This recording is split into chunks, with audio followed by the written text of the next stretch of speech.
saya Fenili, saya guru piano. Saya owner dari Fans Club Music School. Kesibukan saya sehari-hari ya ngajar piano. Dan murid-murid biasanya saya ikutkan ke dalam konser, ada konser nasional, konser annual, dan juga ujian internasional.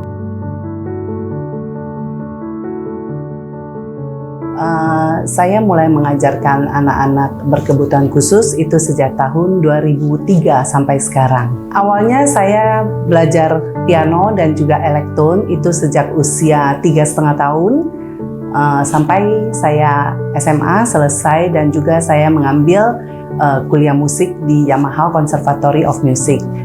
Dan saya mulai mengajarkan piano itu sejak saya masih kelas 2 SMP. Kemudian saya mulai mengajarkan anak-anak berkebutuhan khusus itu dari tahun 2003 sampai sekarang.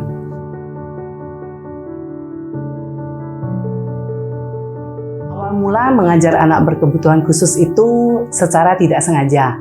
Jadi karena salah satu dari orang tua murid saya, dia meminta tolong ke saya untuk mengajarkan anak dia yang salah satu autis, dan saya mencoba karena saya awalnya tidak tahu autis itu sebenarnya seperti apa gitu.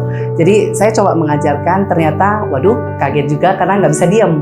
Nah tapi itu merupakan satu tantangan juga buat saya, karena setelah mereka yang tadinya tidak bisa diam itu ternyata dengan adanya belajar piano mereka bisa bertahan duduk paling tidak 2 menit, 3 menit. Dari situ mulai lebih panjang fokusnya. Dari situ saya tertarik karena saya berasa itu sebuah tantangan. Khusus untuk anak special need, sebenarnya kita cara ngajarnya tidak bisa sama seperti murid reguler. Karena kalau yang reguler biasanya kan mereka bisa hanya dengan membaca not musiknya aja, dan dengan partitur mereka udah bisa memainkan dengan bagus. Nah kalau untuk anak berkebutuhan khusus itu saya harus spesial bikin lambang, misalnya X dan O gitu loh. Karena mereka kebanyakan secara akademik masih belum terlalu tinggi. Jadi biasanya duduk aja belum tentu betah. Jadi saya kalau paksain mereka baca partitur itu udah pasti dirobek partiturnya biasanya.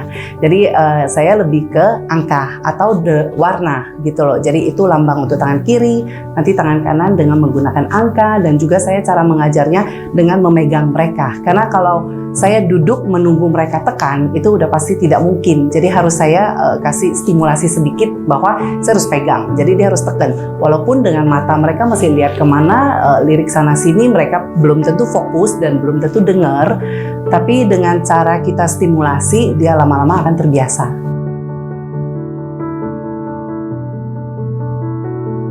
Setiap ada murid baru yang datang ke kita itu pasti akan mendapat tantangan baru buat kita, karena kesatu si murid dengan kita masih baru perkenalan, jadi mereka juga belum kenal saya juga belum kenal bagaimana sifat tantrumnya mereka gitu loh. Jadi itu tantangannya, kadang mereka tuh dengan cara protek diri ya mereka ya, jadi dia dengan gigit saya atau jambak atau cakar gitu. Jadi seperti ini salah satu saya punya lambang cakaran masih ada sisa 6 bulan belum hilang. Jadi maksudnya sebenarnya tuh yang kita hadapin tuh ya begitu gitu loh. Jadi pas lagi mereka tantrum, marah, nah itu kita benar-benar harus ekstra.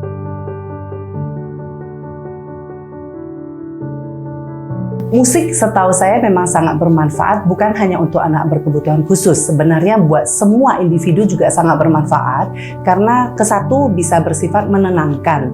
Kita kalau udah denger lagu, kita pasti lebih nyaman ya kesannya gitu. Dan saya juga pernah tahu bahwa pernah ada penjelasan bahwa setiap manusia yang mendengarkan musik itu kalau kita pasang kabel itu dari komputer itu akan kelihatan seperti percikan-percikan api gitu loh. Jadi gelombangnya beda. Nah dari situ saya merasa musik itu memang sangat berpengaruh, apalagi untuk anak berkebutuhan khusus yang tadinya mereka tidak bisa fokus. Kalau dengan adanya musik mereka durasi fokusnya bisa lebih panjang. Misalnya dari 1 menit, 2 menit, 5 menit. Selesai sebuah lagu aja itu udah bagus sekali bagi saya gitu loh. Jadi kesatu itu ya. Kedua dengan tantrumnya mereka, jadi emosi mereka akan lebih stabil. Karena saya sendiri yang merasa awal mula murid baru itu belajar piano, udah pasti mereka akan marah. Satu lagu aja belum tentu selesai. Kita contoh sebagai Twinkle Twinkle aja, itu nggak akan selesai satu lagu, dia sudah lari kemana-mana atau dia sudah marah. Tapi dengan beberapa kali pertemuan dan dengan dia sudah mulai dia bisa memainkan sendiri, walaupun hanya tangan kanan, itu dia akan betah satu lagu sampai selesai dari awal sampai akhir. Nah, setelah itu kita mulai memperkenalkan lagu yang lebih panjang lagi. Nah, dari situ bisa kelihatan durasi mereka fokusnya lebih panjang dan emosi otomatis akan lebih stabil. Jadi saya ada satu cerita, murid saya kebetulan Down syndrome dengan IQ yang sangat rendah. Itu tadinya memang dari orang tuanya.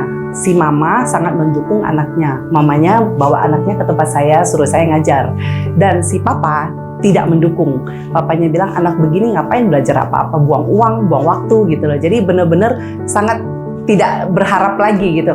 Tapi ternyata dengan berjalannya waktu, saya kalau nggak salah sekitar 6 bulan, anaknya berhasil main dengan 2 tangan. Dan kemudian saya ngajak untuk masuk ke beberapa media, diwawancara. Dari situ ternyata si papanya sudah berubah pikiran. Karena saya taunya dari mamanya yang cerita bahwa saya waktu itu ajak dia tampil di depan menteri-menteri. Kita kebetulan lagi ada acara. Jadi papanya yang sendiri tiba-tiba pagi semangat sekali yang membangunkan si anak dan juga suruh anaknya kasih makan dulu sebelum tampil gitu. Jadi dari situ saya berasa saya berhasil menolong, paling enggak yang tadinya dia dicuekin papanya, sekarang dia disayang sama papanya gitu. Orang tua kalau memiliki anak berkebutuhan khusus, jangan cepat berkecil hati, maksudnya jangan putus asa karena kita belum melihat kemampuan mereka menonjol di mana. Tidak semua anak itu pintar menggambar, tidak semua anak pintar berhitung gitu loh. Tapi kita belum tahu anak kita pintar di mana. Kita akan coba setiap bidang, kita coba dulu. Dan bukan berarti coba datang sekali, anaknya belum berhasil, masih jerit-jerit, kita anggap pasti anak saya nggak bisa piano, misalnya gitu ya.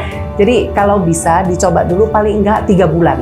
Kita kasih waktu dan kesempatan ke anak dan juga si guru. 3 bulan kita penyesuaian. Nah dari situ bisa kelihatan anak enjoy atau tidak. Kalau enjoy kita terusin, nggak enjoy nggak usah diterusin gitu. Tapi jangan cepat putus asa.